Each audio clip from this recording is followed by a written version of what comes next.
Before the first humans were blasted into the final frontier in the early 1960s, many scientists questioned whether astronauts could even eat in space. After all, the human body has evolved to function on Earth. Would microgravity, they wondered, interfere with swallowing or digestion, causing an astronaut to choke or develop intestinal problems? There were also more practical concerns, which have informed the development of space food ever since. First, food's heavy, a serious problem when each kilo of mass costs thousands of dollars to loft into orbit. Second, in microgravity, liquids do not flow like they do on Earth, making regular drinking vessels useless. And finally, loose food crumbs floating around the spacecraft cabin could potentially be breathed in by an astronaut, get in their eyes, or short out electrical circuitry. Hey there, everybody. Before we dive into today's video, I have some good news for all you coffee lovers out there like me. Do you ever wake up in the morning craving a cup of joe that's tailor-made just for you? Well, if you do, you're in for a treat. Today we're talking about Trade, the ultimate coffee subscription service that's a game changer for your coffee game forever.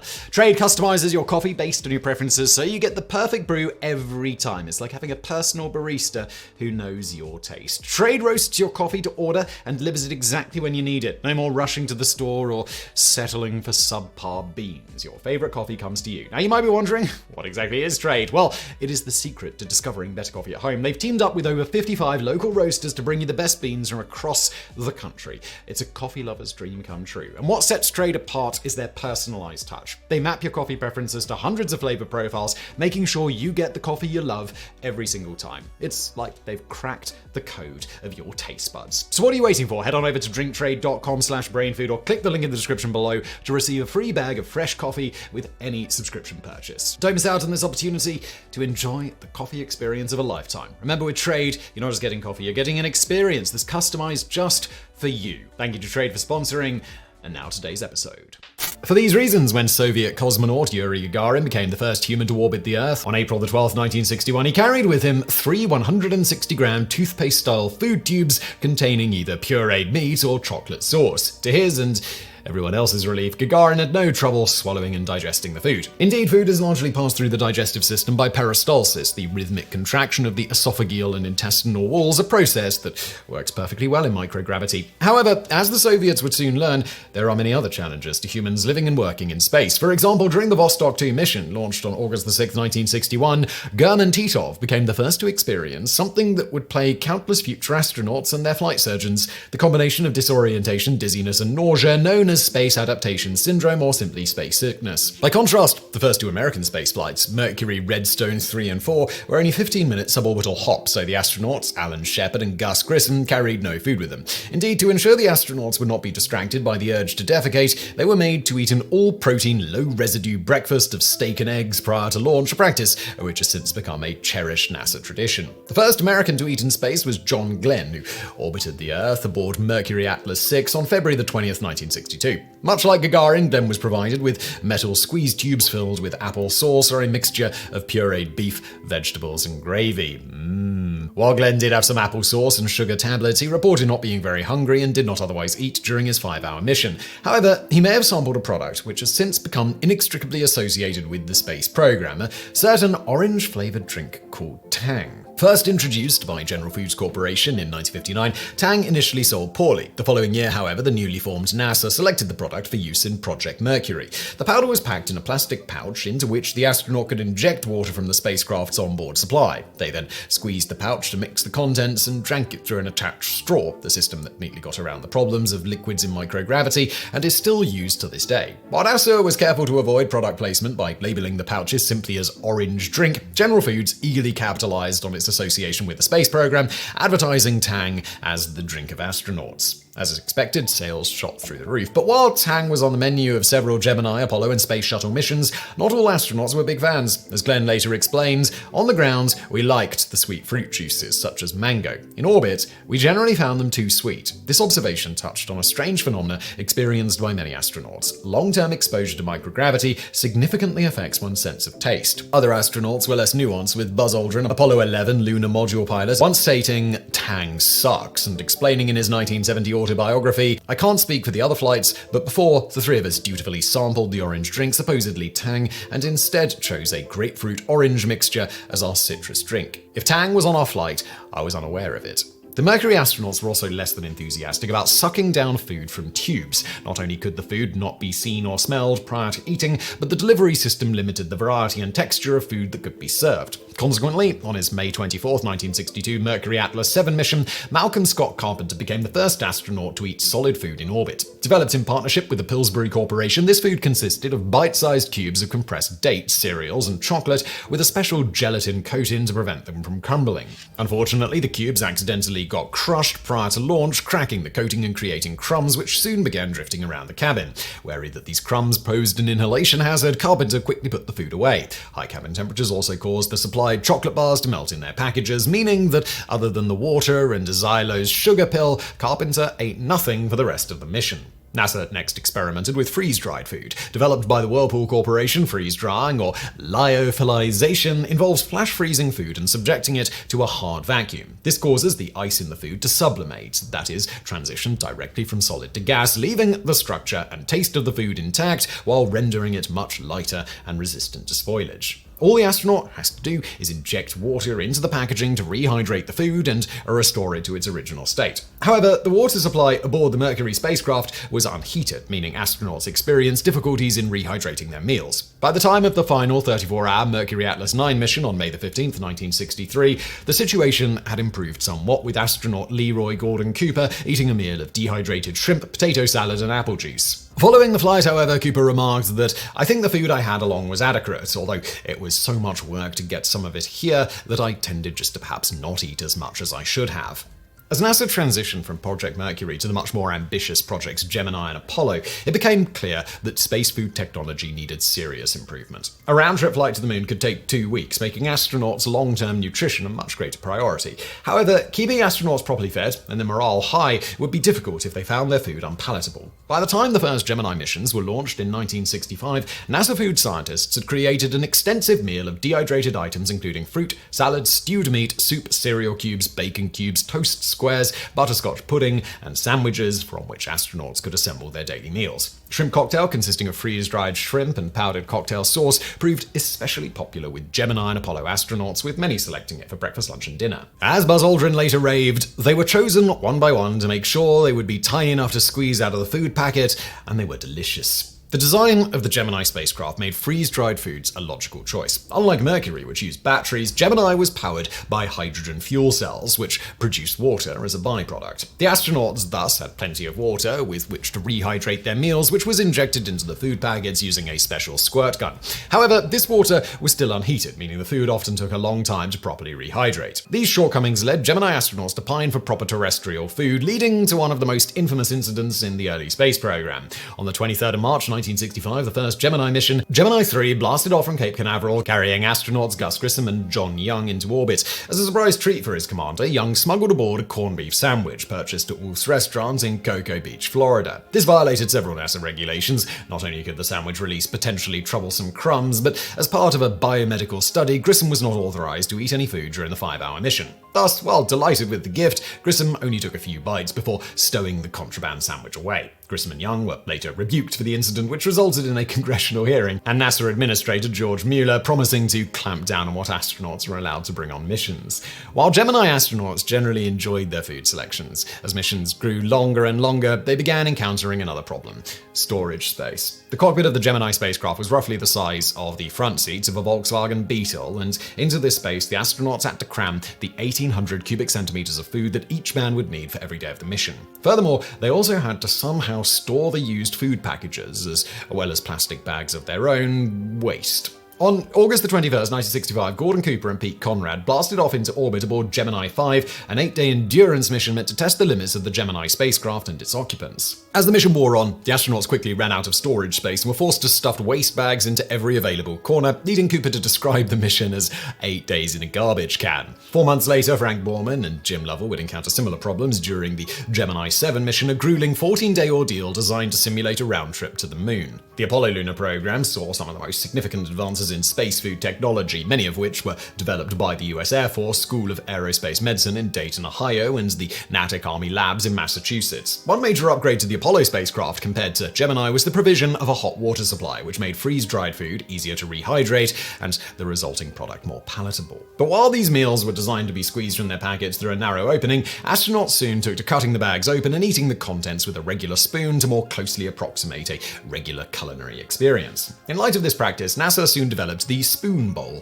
first introduced on the Apollo 10 mission in May 1969. This consisted of a plastic food bag with a water injection valve at the bottom and a zip closure at the top, which could be opened to access the contents. These meals had to be specially formulated to stick together and not float out of the bag, but were much appreciated by the astronauts as they allowed a greater variety of food to be served. Once empty, these food packs were injected with a special germicide to prevent spoilage before being stored away for the rest of the mission. Another major development introduced for Apollo was the wet pack, wherein regular food items like hot dogs, spaghetti and meatballs, and pot roast were stabilized by heating them to an extremely high temperature, a method similar to milk pasteurization. While heavier than dehydrated food, the increase in flavor and morale was seen as worth the weight penalty. Indeed, maximizing flavor is a key consideration in formulating space food since, as mentioned before, microgravity can reduce astronauts' taste sensitivity by up to 30%. This is thought to be caused by fluid building up in the head, leading to sinus congestion that dulls the senses just like a bad head cold. Furthermore, to avoid irritating astronauts' digestion, Apollo-era space food was made with as few spices as possible. For this reason, salty or umami-rich foods like bacon cubes or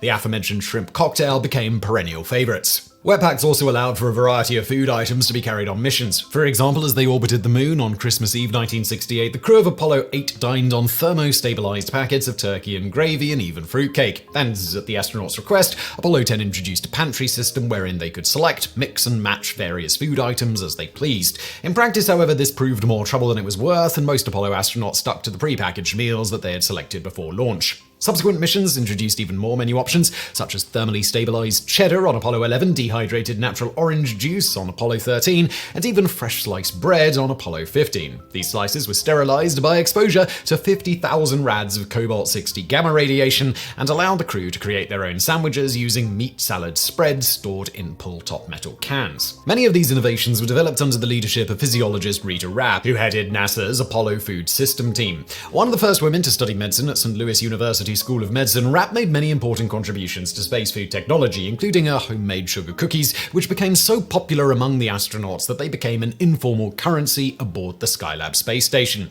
As astronauts started spending more and more time on the lunar surface, NASA realized they needed a means of staying fed and hydrated while they worked. Thus, for Apollo 15, the commander and lunar module pilot's EVA suits were modified to hold a special water bag under the helmet ring, which the astronaut could drink from using a tube. The device also featured cloth pockets to hold long, high-density energy bars. Developed by Pillsbury, the same company who created the food cubes for Mercury Atlas 7, these bars would later be marketed on Earth as space food sticks and later just food sticks and would remain on grocery store shelves until the 1980s. The Pillsbury bars also formed part of the contingency food system, which allowed astronauts to eat and drink with their spacesuits in the event the spacecraft cabin became depressurized. This consisted of a small port in the side of the helmet through which drink packet straws or food sticks could be inserted. Thankfully, no Apollo astronaut has ever had to use this system. Also worth noting here is that the first meal eaten on another world was a host wafer and wine consumed when Buzz Aldrin took communion shortly after landing on the lunar surface. And for more on this, please do check out our previous video, Space Religion. Other improvements to the Apollo food system included the addition of extra potassium to drink powder, implemented after heart monitor data from Apollo 15 revealed heart arrhythmias throughout to be caused by potassium deficiency. But while the Apollo missions were some of the longest duration space flights yet, they paled in comparison to what was to come. As the United States and Soviet Union transitioned from simply visiting space to actually living there long-term, space food technology was forced to undergo another massive revolution. While NASA spent a great deal of time and effort trying to make its astronauts' culinary experience as familiar as possible, the Soviet space program took a rather utilitarian approach, retaining the squeeze tubes and other delivery systems that NASA had abandoned after Project Mercury. The cosmonauts' menu, however, was distinctly Russian and included canned beef tongue, packaged Riga rye bread, and squeezed tubes of borscht and caviar. And when cosmonauts from other communist nations began flying aboard the Soyuz spacecraft as part of the Intercosmos program, they brought along their own specially prepared regional delicacies like Bulgarian sarma, stuffed grape leaves. During the Apollo-Soyuz test project in July 1975, in which a Soviet and American spacecraft docked in Earth orbit for 2 days, American astronauts Deke Slayton, Vance Brand, and Tom Stafford got to taste a selection of Soviet space food, including tubes of borscht onto which the cosmonauts had cheekily pasted vodka labels. With the launch of the world's first space station, the Soviet Salyut 1, in April 1971, space food technology made another giant leap, the station featuring a small greenhouse called Oasis. Due to technical issues, the greenhouse aboard Salyut 1 was never used, but by 1975, the crews of Salyut 4 were regularly eating fresh tomatoes, cucumbers, and coriander grown in orbit, and for the first time, they were allowed to consume small quantities of alcohol like wine and vodka with their meals. The first American space station, Skylab, was launched in May 1973 and had perhaps the most luxurious dining arrangements of any spacecraft before or since. Being significantly larger than previous spacecraft like Apollo, Skylab had room for a dedicated wardroom, including a dining table and chairs with foot and thigh restraints so the crew could sit down normally to eat. This arrangement was considered vital to maintaining crew morale and cohesion, and the table was even made triangular to avoid hierarchical seating positions. Much of the food aboard Skylab was similar to Apollo fare, packaged in metal peel-top cans and plastic pouches. However, the astronauts were also provided with special dining trays that could be clipped to the side of the dining table. These had 8 cylindrical wells to hold food tins, 3 of which could be electronically heated. The trays also featured a magnetic surface for holding cutlery or the scissors that were used to open the food packages. Some of this arrangement was out of pure necessity, as Skylab used solar panels instead of fuel cells to generate power. The supply of fresh water was limited, forcing planners to reduce the number of dehydrated food items on the menu. Skylab's greatest luxuries, however, were its onboard refrigerator and freezer, which allowed up to 15% of the astronauts' food to be perishable. The full Skylab menu consisted of 72 items, including such delicacies as chili, mashed potato, steak, asparagus, lobster Newburg, fresh bread, and yes, even ice cream.